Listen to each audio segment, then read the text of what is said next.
Selanjutnya adalah mencuci tangan menggunakan sabun 6 langkah.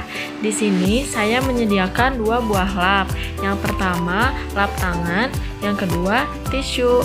Nah, di sini saya menggunakan tisu untuk menghindari jika lap tangan kotor dan tisu menurut saya lebih higienis. Selanjutnya yaitu menggunakan alat pelindung diri.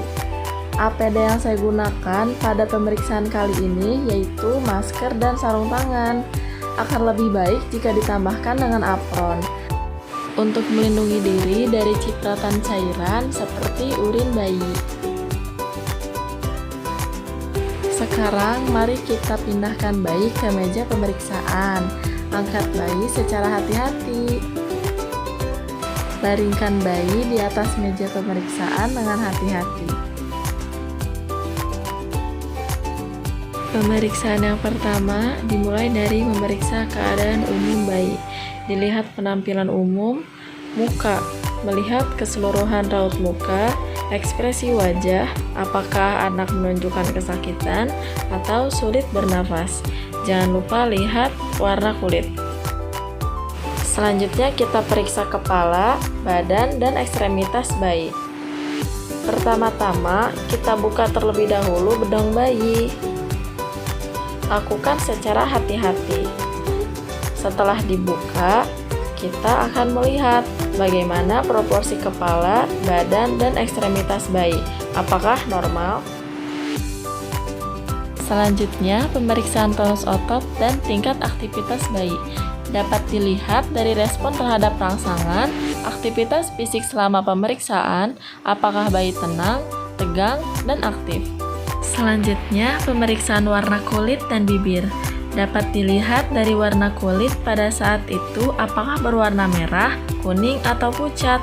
Lalu pada bibir bayi, dilihat kelembabannya, apakah kering atau tidak.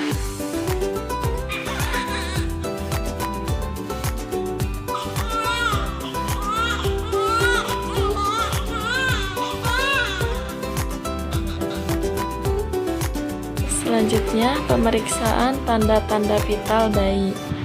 Pemeriksaan suhu dilakukan dengan cara meletakkan termometer pada aksila bayi. Setelah diletakkan, pastikan termometer masuk ke dalam ketiak bayi, lalu tunggu sampai termometer berbunyi.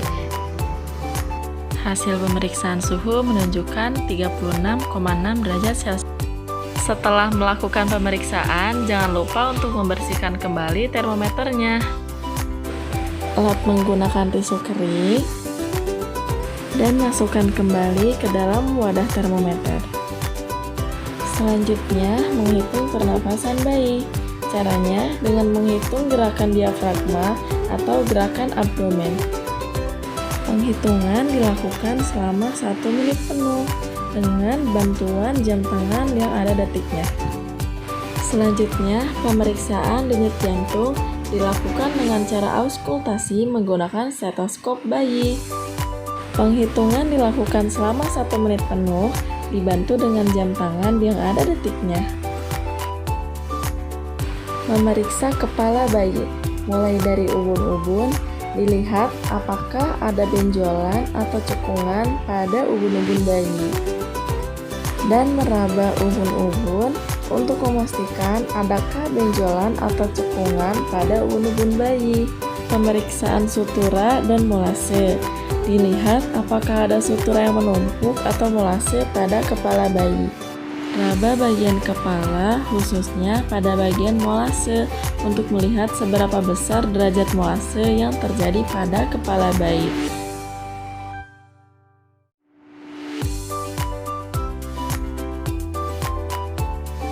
Mengukur kepala bayi mulai dari oksipital ke frontal.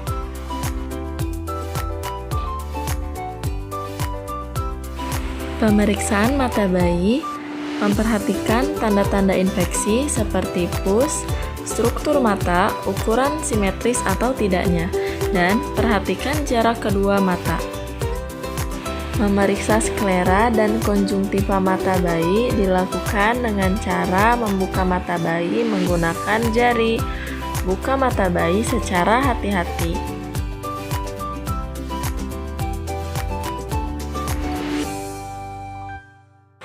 Memeriksa hidung dan mulut bayi. Inspeksi apakah ada sumbing pada bibir bayi dan apakah ada bengkak atau tanda infeksi. Pemeriksaan mulut dilakukan dengan cara membuka rahang bayi dan melihat adakah mukosa yang terbelah. Memeriksa refleks penghisapan bayi dengan cara menaruh jari di depan mulut bayi dan dilihat bagaimana respon bayi. Menaruh jari di samping mulut bayi untuk memeriksa refleks rooting. Selanjutnya, pemeriksaan telinga. Inspeksi bagaimana hubungan letak mulut dan kepala, lihat kesimetrisan, apakah bagian tertinggi daun telinga sejajar dengan mata, dan apakah ada kotoran pada telinga.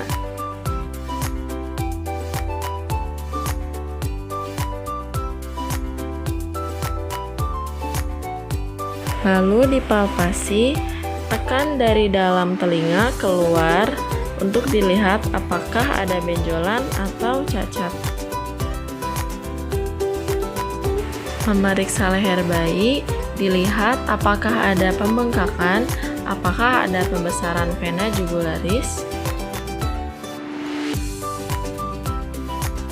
Lalu palpasi untuk memastikan apakah ada benjolan atau tidak pada leher bayi.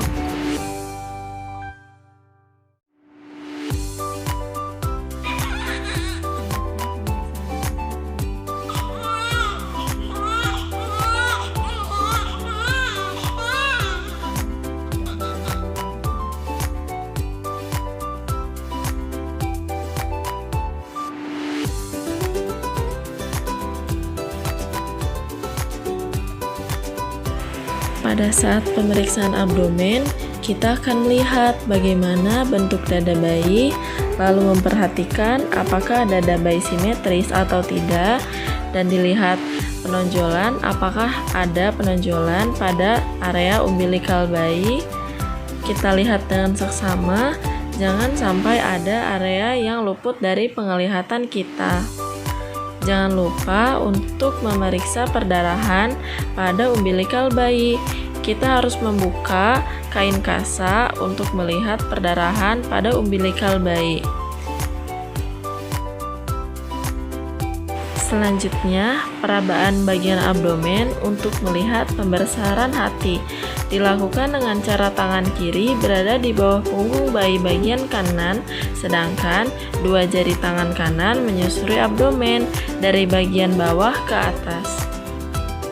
Pemeriksaan bahu, lengan, dan tangan bayi dimulai dari memperhatikan gerakan ekstremitas bayi, apakah aktif atau tidak, lalu memperhatikan kesimetrisan, dan kita akan mengukur lila bayi menggunakan pita lila. Ukur tangan dan bagi menjadi dua, lalu kita ukur di bagian pertengahan dan kita lihat hasilnya.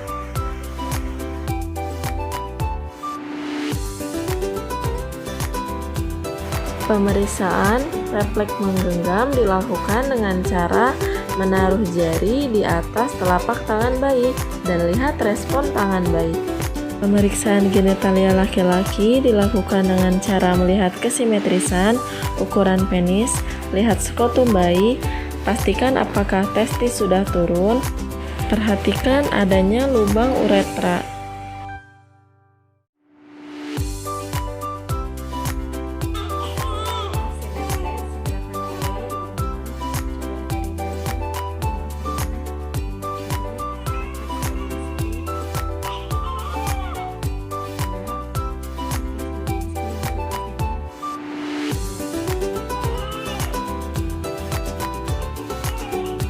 Periksa kulit bayi dengan cara memperhatikan vernix, warna kulit, pembengkakan atau bercak hitam, dan tanda lahir.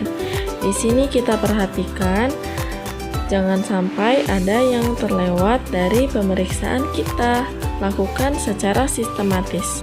Memeriksa punggung dan anus bayi, perhatikan adanya tonjolan pada punggung, lalu perhatikan apakah ada anus dan apakah sudah mengeluarkan mekonium atau cairan.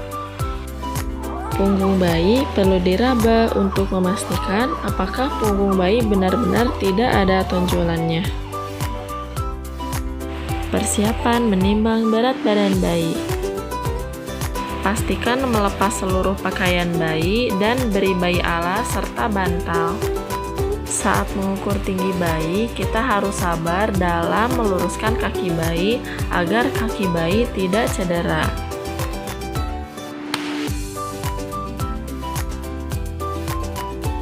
Lepas sarung tangan secara terbalik dan rendam di air klorin. Jangan lupa membereskan alat yang lainnya. Sebagai akhir dari pemeriksaan, sekarang kita melakukan cuci tangan memakai sabun lagi.